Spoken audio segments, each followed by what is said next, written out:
Querido Padre Marcelino, querido diácono, querida comunidade aqui reunida nesta quarta-feira, ainda nos ecos de São José e da beleza desse tempo que se aproxima, que a gente chama derradeiro, ou seja, o fim de uma humanidade que era boa, mas que Deus quis criá-la melhor em Jesus Cristo.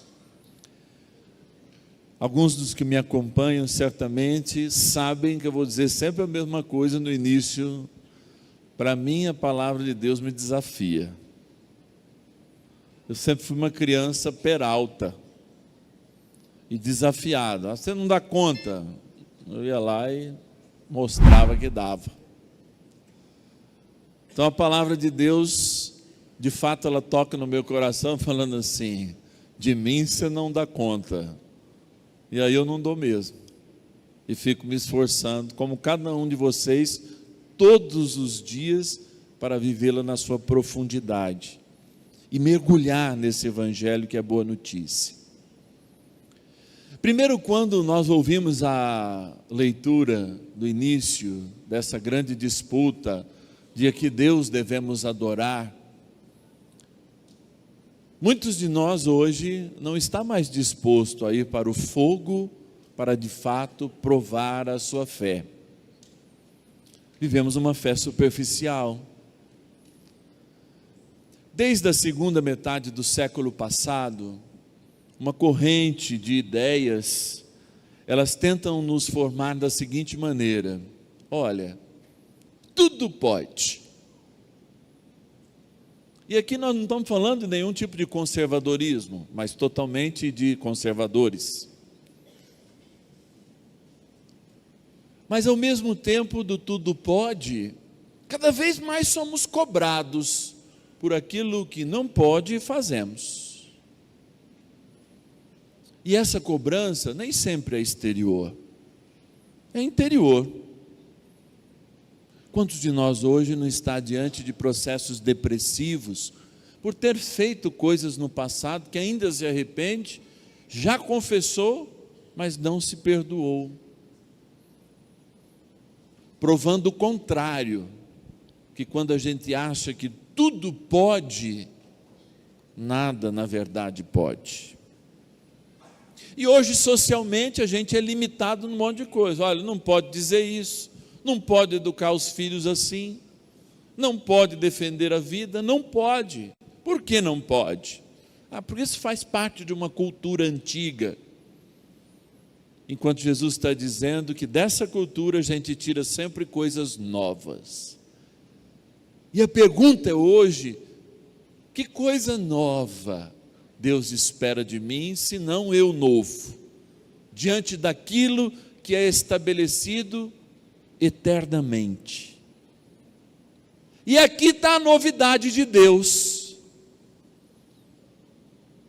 Quando fomos concebidos, Deus criou uma pessoa que somos nós, e deu a oportunidade, mesmo que a gente tivesse um irmão gêmeo, ou dois, univitelínicos, que fôssemos absolutamente diferentes da impressão biológica do nosso DNA.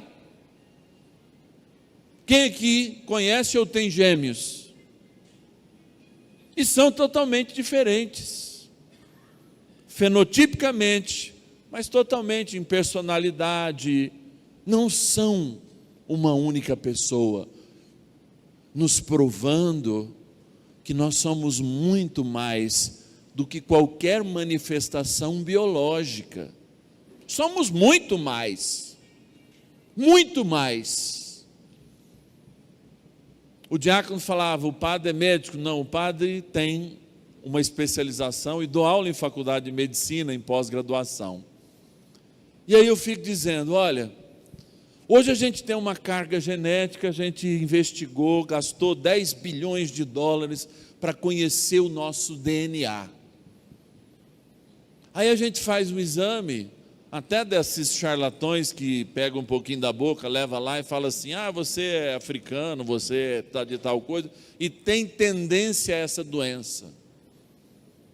Pouco nós sabemos os gatilhos que liberam as doenças. Tem cargas genéticas muito mais potenciais de determinadas doenças que são liberadas por pessoas que vivem no mesmo ambiente, e outras que vivem no mesmo ambiente não são liberadas com menos potência ou com mais potência. Por que o padre está dizendo isso? A matemática que Deus nos deu na existência, a biologia que Deus nos deu na existência, são todas factíveis do cemitério, de acabar, de desaparecer.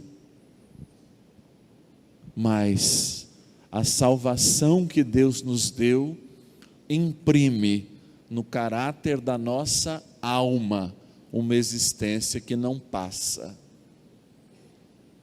Por isso a cruz de Cristo imprimiu em nós o rosto de Cristo. É isso que a gente celebra daqui a alguns dias. A gente fala quando está fazendo o curso de batismo, Deus, pelo batismo, imprime em nós um caráter. Caráter é cara.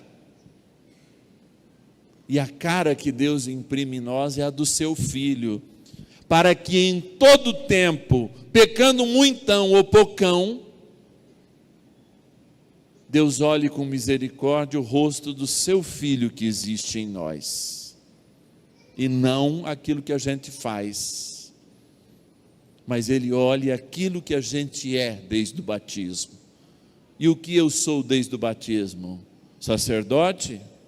Não. Eu sou o mesmo que cada um de nós é. O que eu sou desde o batismo? Salvo, inclusive do DNA do Adão.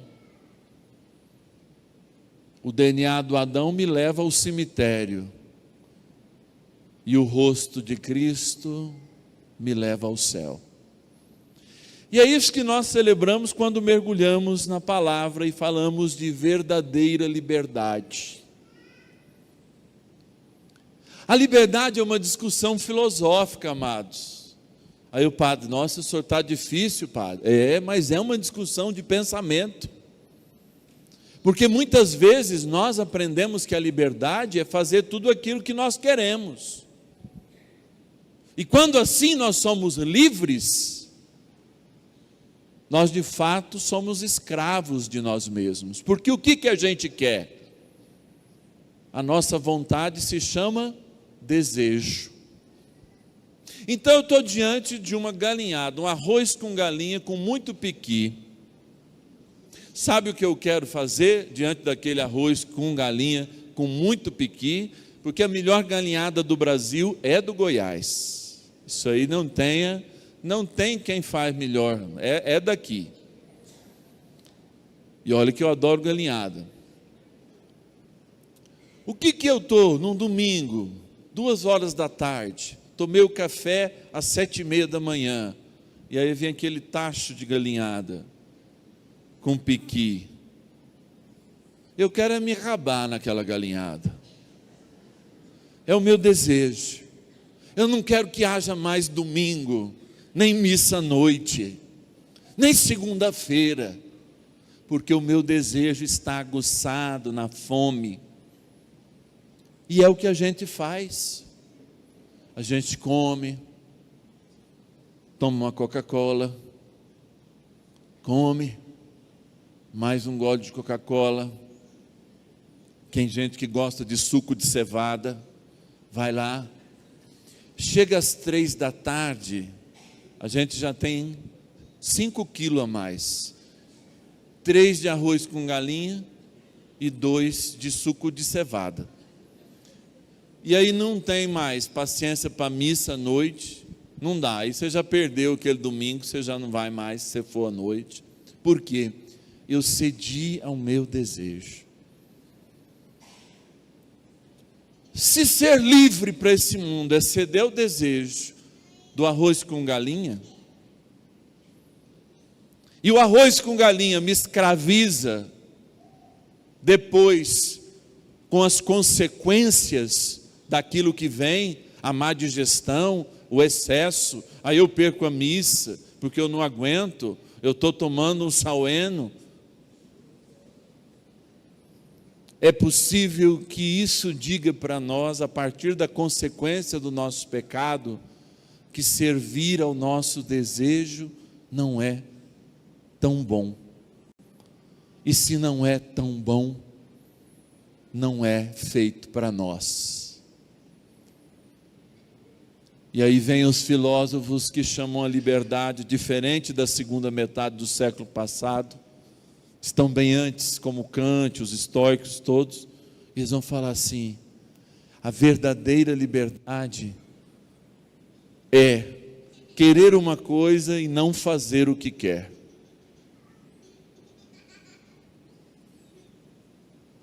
Você tem essa liberdade? Querer uma coisa e não fazer aquilo que você quer? Porque é isso que o nosso paizinho no céu ensina.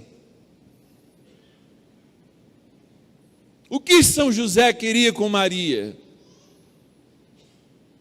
Desposá-la, honrá-la com uma penca de filhos.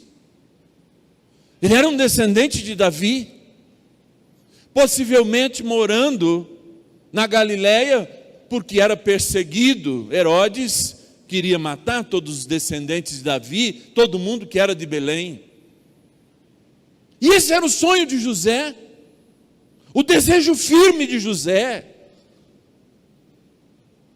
Vocês imaginam, vocês que casaram lá com uns 20 e poucos anos, o desejo de possuir, me desculpem, mas a gente tem que partir do desejo, e de possuir muito a esposa, e vice-versa. E de repente, a José, que era um homem justo, e a justiça tem sempre o seu tempo, e assim o hagiógrafo, o escritor bíblico, quis colocar José como justo, esperando horas, diferente de Jesus, que foi julgado em menos de 12 horas, o que infringia o direito romano. José espera um dia, para que seja ele mesmo um justo juiz, diante daquilo que Deus o coloca, entregar os seus sonhos, oferecer como sacrifício os seus desejos, oferecer a vida por causa de um projeto maior. E aqui o verdadeiramente livre José nos ensina outra coisa. Além de não ter certeza antes quem era o pai, ter certeza da gravidez também era uma dúvida. Que dia feliz, pode parecer uma piada, mas é um drama de uma vida. Foi o dia de Natal para José, em que Jesus não tinha a cara de nenhum dos homens de Nazaré. Parece piada, olhando hoje, mas olhe sobre a perspectiva de José. É de chorar. É de chorar. Feliz aquele dia, porque José teve que aprender a dominar os seus desejos. E qual é o desejo mais premente e mais urgente que a gente tem?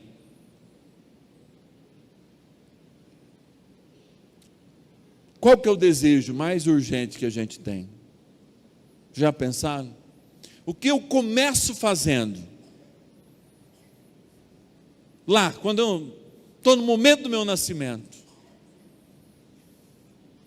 No momento do meu nascimento, eu nunca respirei.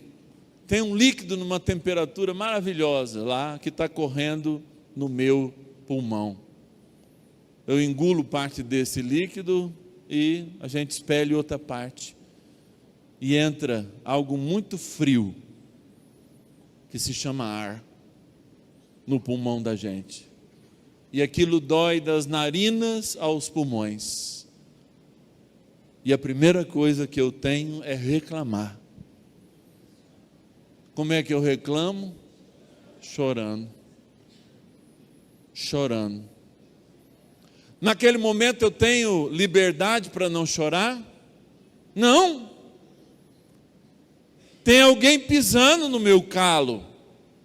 Tem alguém acertando a minha biologia.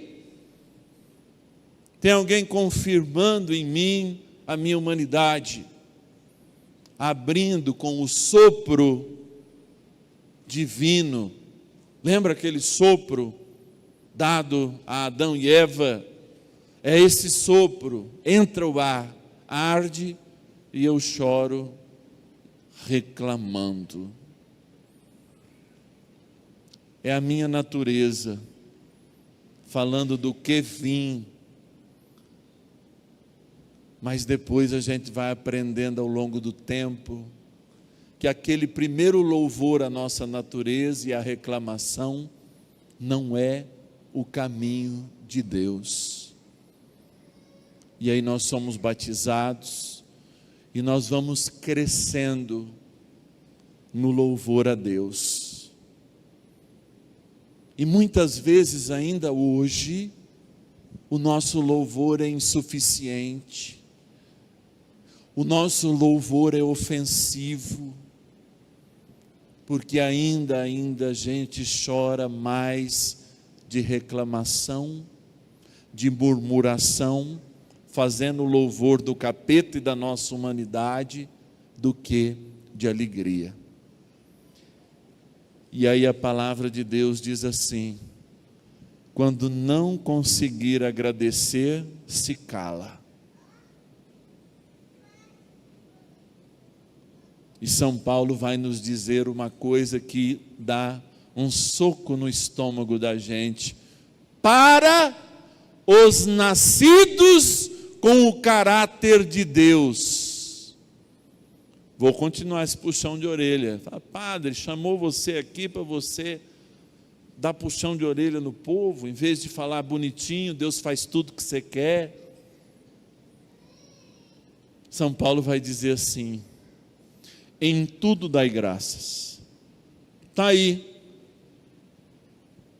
Da criança chorona que reclamou o seu nascimento, ao ressuscitado, que em tudo dai graças, mais alto lá, em tudo e não por tudo.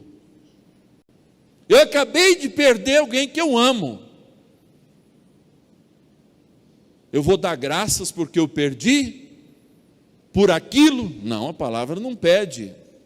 O louvor não é macabro, mas naquela circunstância eu louvo por quê? Eu tenho condição de louvar a Deus porque eu perdi alguém que eu amo? Não, eu perdi. Mas eu tenho condições de naquele momento dizer: obrigado, Senhor, pelo presente de Deus que essa pessoa foi na minha vida. A comunidade perdeu alguém próximo hoje, né? Uma irmã de um membro dos seus conselhos. Nós agradecemos a Deus pela vida, pelo presente que foi. Porque quem morre, na verdade, é um pedaço da pessoa em nós, ela é ressuscitada. É o perfume dela, é o abraço dela, é a voz dela, que por mais que a gente tenha gravado, nós nunca mais vamos ouvir o seu perfume, nunca mais vamos sentir da mesma maneira. E Deus não quer que nós sejamos macabros. Bendito seja, Senhor, porque eu perdi mamãe, pelo amor de Deus.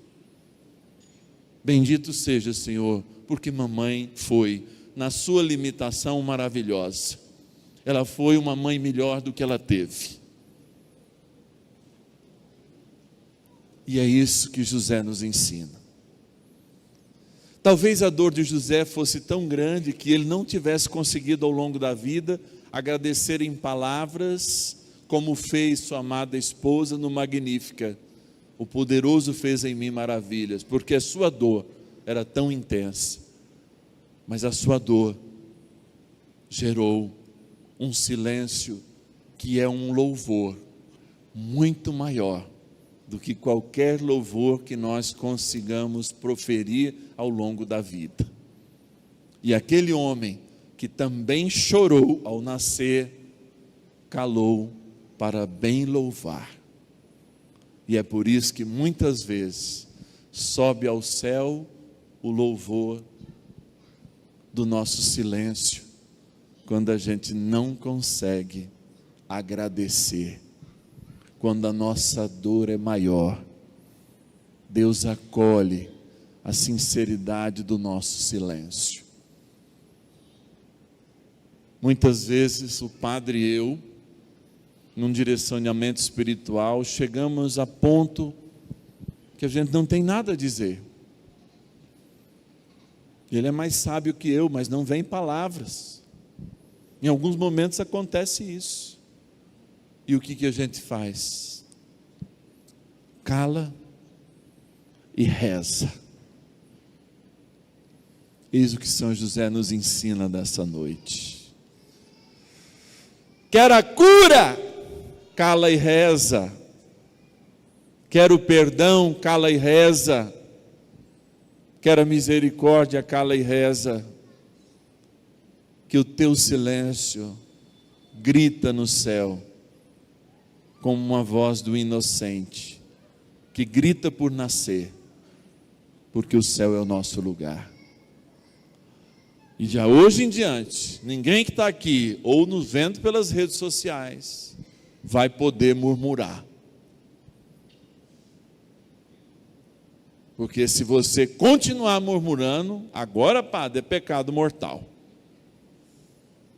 Porque nós vamos saber que vai ser o humano falando, o humano dizendo das suas dores, e não o divino e o eterno falando em nós. E eu digo mais, não esconda o rosto de Cristo impresso no seu ser. Ele louva constantemente, e é por isso que nós somos templo do Espírito Santo.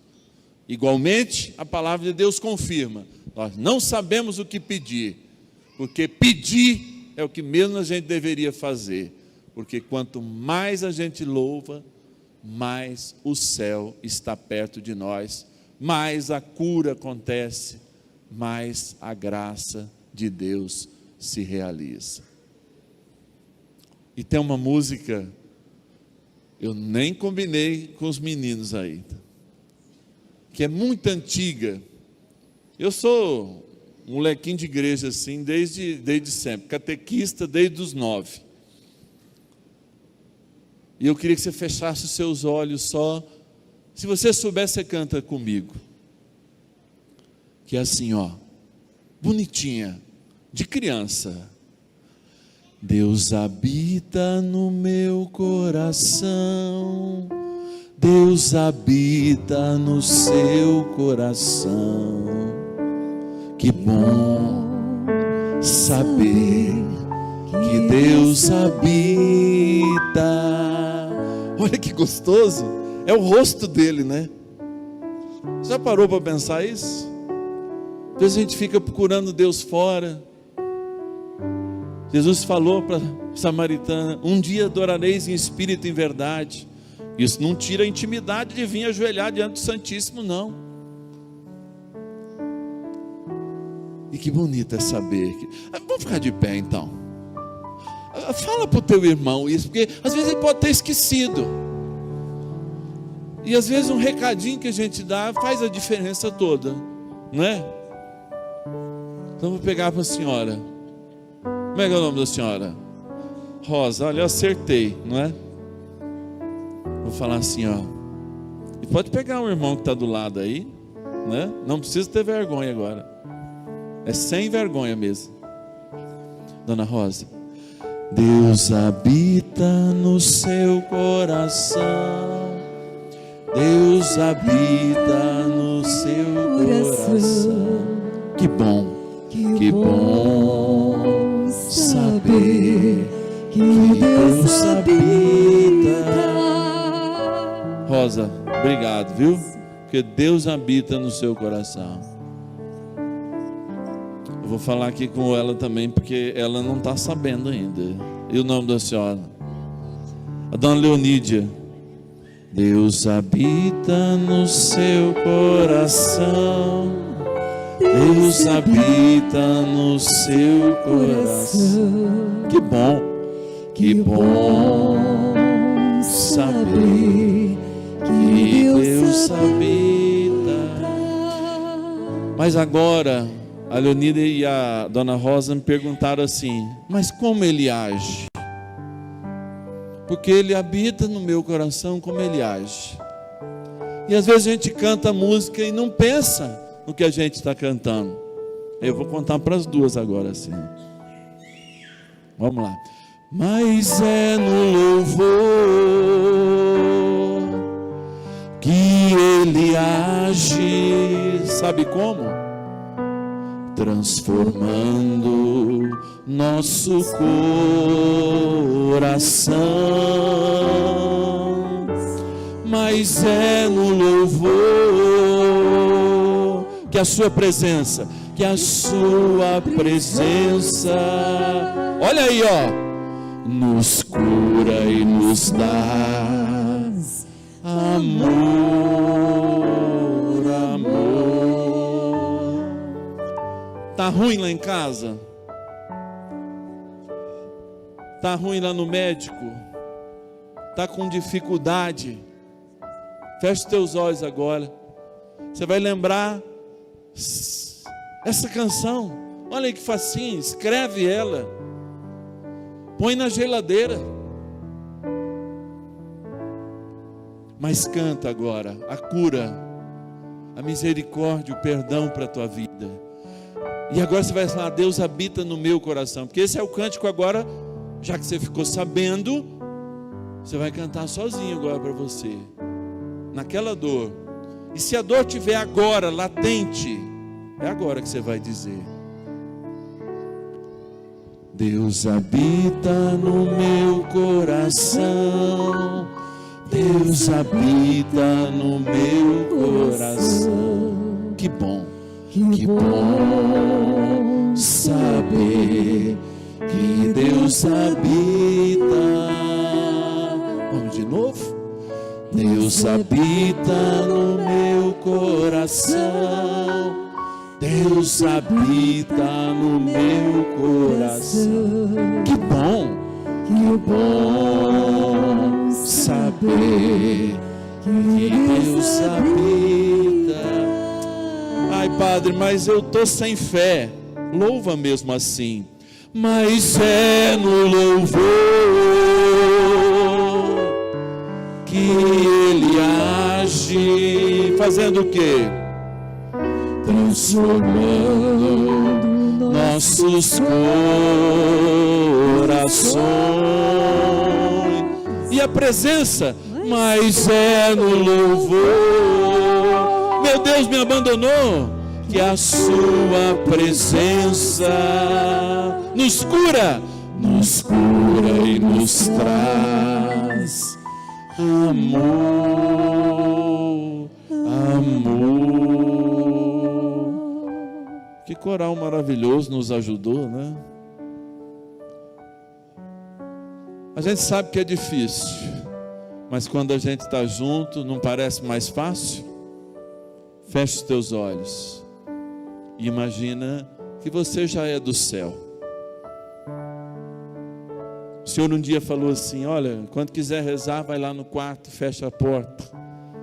Mas quando quiser ver a minha presença, onde 2 ou mais estiverem reunidos. Mas é no louvor que ele age. E está agindo. Transformando nossos corações.